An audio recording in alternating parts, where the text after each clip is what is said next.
Hello à tous, c'est Idéfix. Oublie pas de laisser un j'aime, un commentaire et de t'abonner. On va parler dans cette vidéo de No Mercy 2006, un show de SmackDown, un show de catch qui a lieu en Caroline du Nord en 2006.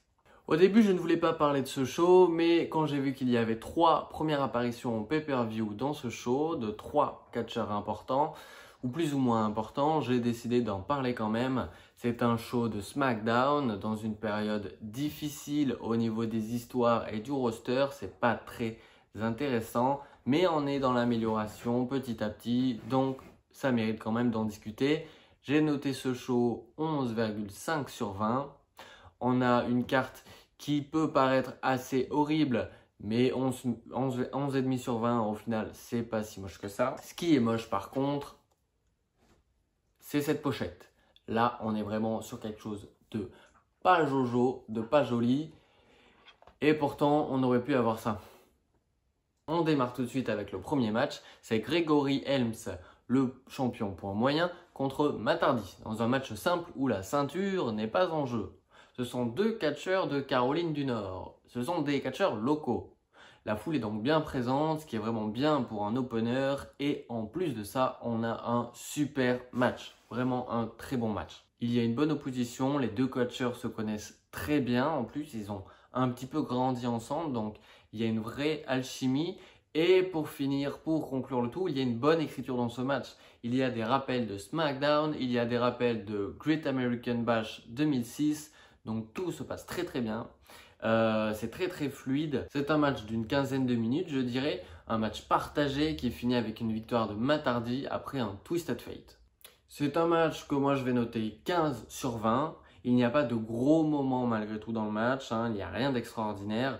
15 sur 20 pour le bon travail qu'ils ont fait. Le moment le plus marquant, c'est peut-être l'après-match où Matt Hardy va aller fêter ça avec une petite partie de la foule, sûrement des membres de sa famille. Et il met au passage un petit coup de boule à un enfant de 2-3 ans. C'est sympathique. C'était le moment sympa du match. Segment suivant. Le segment suivant, c'est un fil rouge qu'il va y avoir pendant ce show, pendant au moins une partie du show. Ce n'est pas intéressant, on ne va pas en parler plus que ça. C'est William Regal qui essaie de trouver Finlay. Un vrai prétexte de bêtises à la WWE où on tombe dans du ketchup, où il y a des mecs en slip, où bon, on va pas en parler plus que ça. On passe donc au deuxième match, c'est Brian Kendrick et Paul London, les champions par équipe, contre Casey James et Idol Stevens. Premier début en pay-per-view pour Idol Stevens et Casey James. Idol Stevens se fait appeler Damien Sandow un petit peu plus tard. Et oui, et c'est là qu'on a le premier début en pay-per-view. J'ai trouvé cela absurde qu'une nouvelle équipe comme Casey James et Idol Stevens a déjà le droit à un match pour les titres par équipe. Ça montre vraiment que les titres par équipe sont très peu estimés de la part de la WWE. C'est une opposition de style, ce coup-ci, où on a les aériens Paul London et Brian Kendrick face à une équipe qui est plus dans le old school, dans le traditionnel. Ça sort des basiques qui me font penser, moi, à la Art Foundation, au moins dans le style visuel. Beaucoup de basiques, pas d'erreur, tout se passe bien. C'est pas un match incroyable. J'ai entendu des personnes dire que c'était vraiment très bien. Je l'ai trouvé bien, juste bien, donc ce sera un 13,5 sur 20. Heureusement qu'on a Brian Kendrick et Paul London pour rehausser le niveau, quoi. Ils ont plus d'expérience, mais c'est propre des deux côtés, 13,5 sur 20, pas grand chose de plus à dire. On passe à la suite, c'est un segment avec The Miz.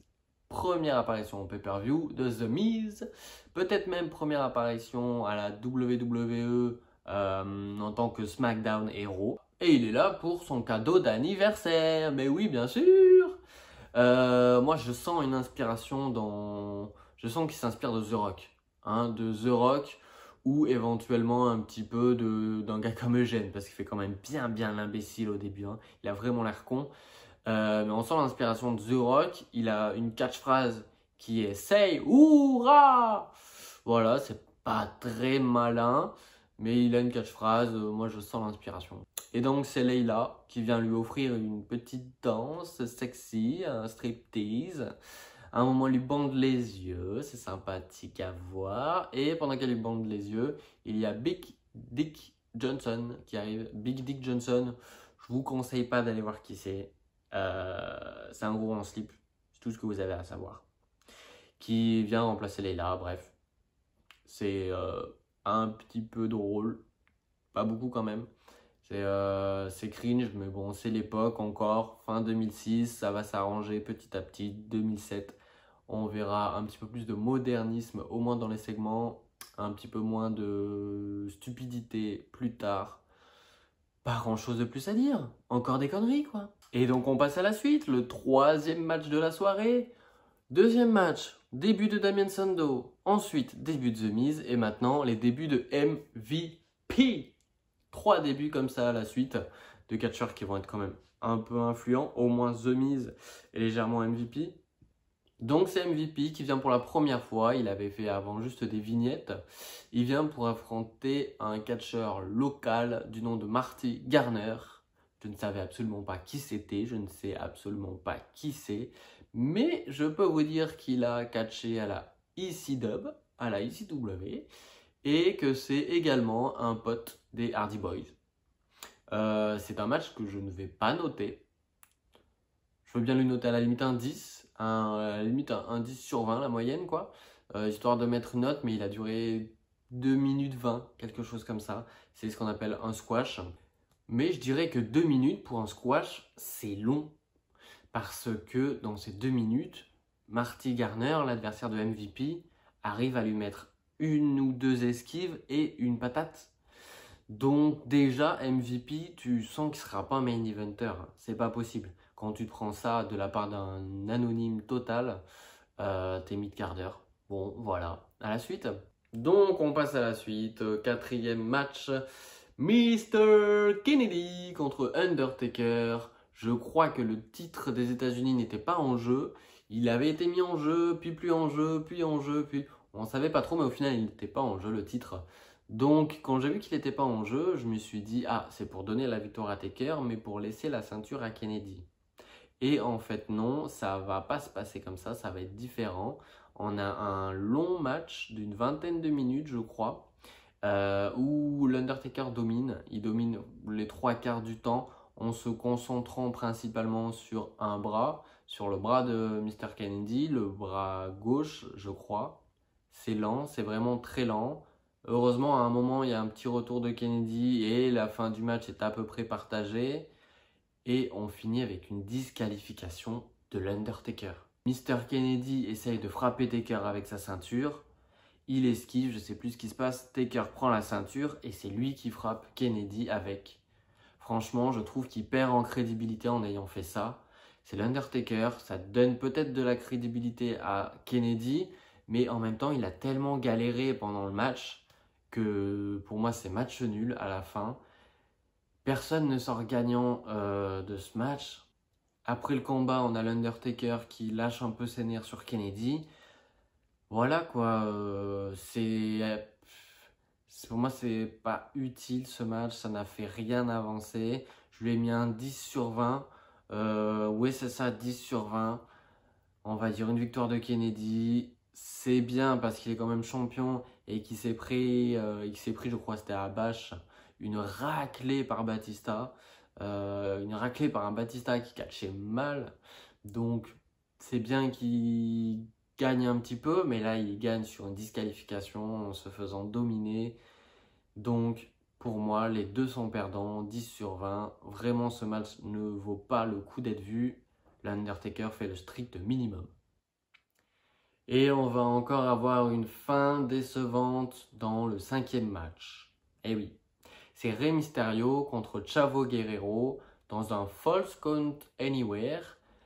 Une stipulation qui peut être vraiment cool, avec une bonne réalisation, ça peut être bien.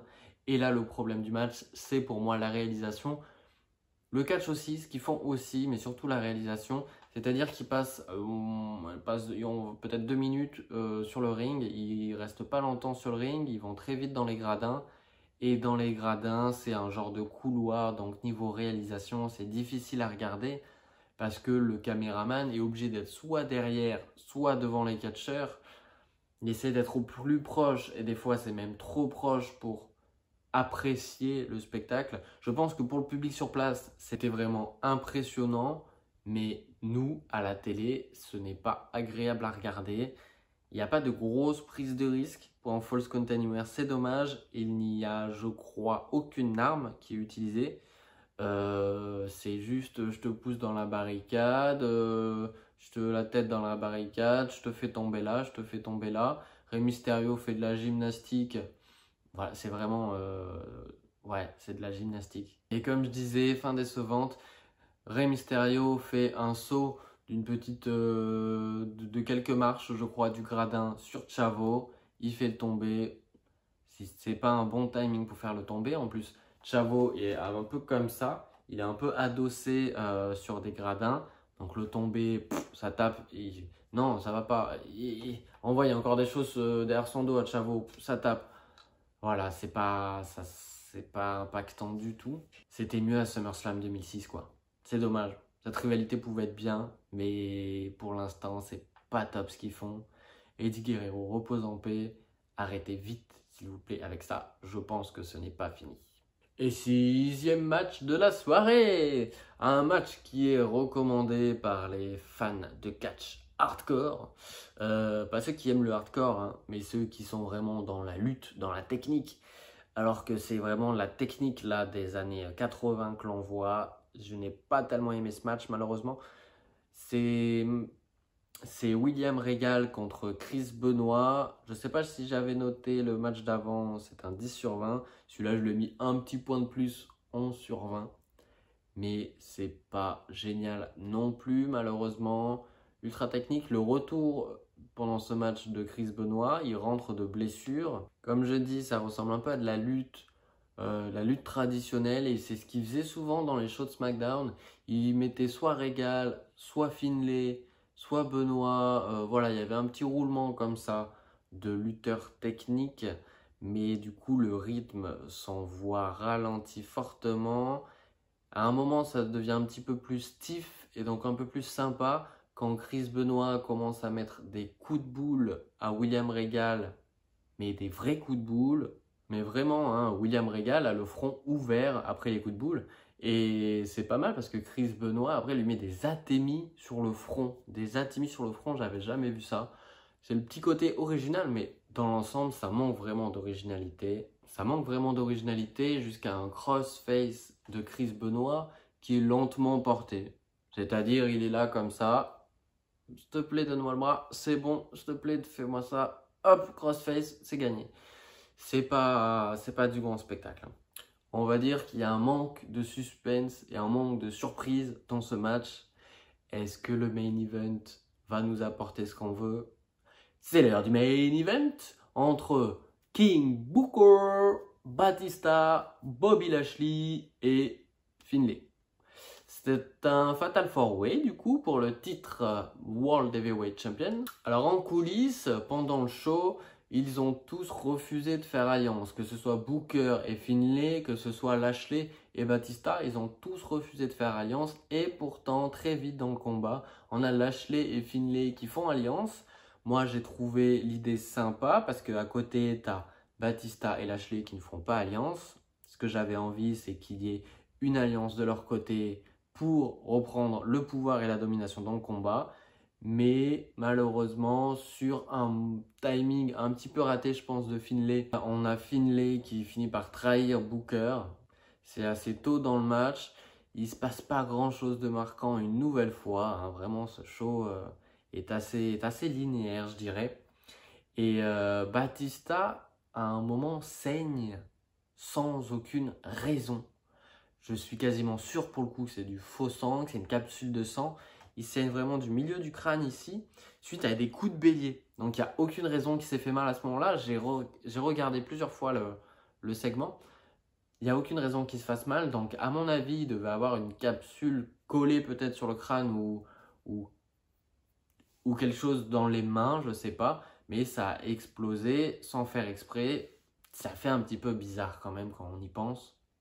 Ça va peut-être jouer un petit peu sur l'écriture du match. Il y a peut-être quelque chose qui n'a pas été prévu, qui n'a pas été réalisé comme il l'était prévu. Je ne sais pas. En tout cas, ça finit avec Batista qui fait une Batista bombe sur Finlay. Et Lashley qui fait un spear sur... On dit une spear ou un spear? On va dire Lashley qui fait une spear sur Batista, une belle spear, moi comme je les aime. Et Booker, en opportuniste, il vient juste faire le tomber tranquillement sur Finlay. Fin du show là-dessus. Ça manque un petit peu de spectacle, ça manque un petit peu de paillettes dans les yeux pour cette fin de show. On rappelle quand même qu'à l'époque, on payait pour voir ça. Les Américains, en tout cas, payaient pour voir ça. Il y a du public et on payait pour voir ça. Et là, on finit sur quelque chose d'assez décevant. Même si tu n'avais jamais vu de catch en direct à l'époque, oui, tu devais être content, mais un petit peu décevant. Donc voilà, pin, 1, 2, 3, King, toujours champion. J'ai noté le match 12 sur 20. 12 sur 20 parce que ce n'est pas un mauvais match. Il n'y a pas forcément de botch. Il n'y a juste rien à se remémorer du combat. Voilà, c'est tout simplement ça. J'espère avoir fait assez court sur ce show, qui ne valait presque pas la peine d'en parler, mais avec les débuts de MVP, de Damien Sandow et de The Miz, je voulais quand même vous mentionner que c'était à ce show No Mercy 2006. Si vous voulez les voir à leur plus jeune âge, Damien Sandow a beaucoup changé d'ailleurs. Le sujet de la prochaine vidéo est déjà en tête, il faut que je l'écrive. C'est un film qui est encore au cinéma à l'heure où je vous parle, mais il va bientôt sortir des salles. Donc profitez-en, c'est un petit truc en plus, je vous en parle très bientôt. D'ici là, je vous dis prenez soin de vous, laissez un j'aime, un commentaire si vous voulez m'encourager ou si ça vous plaît. A plus, ciao!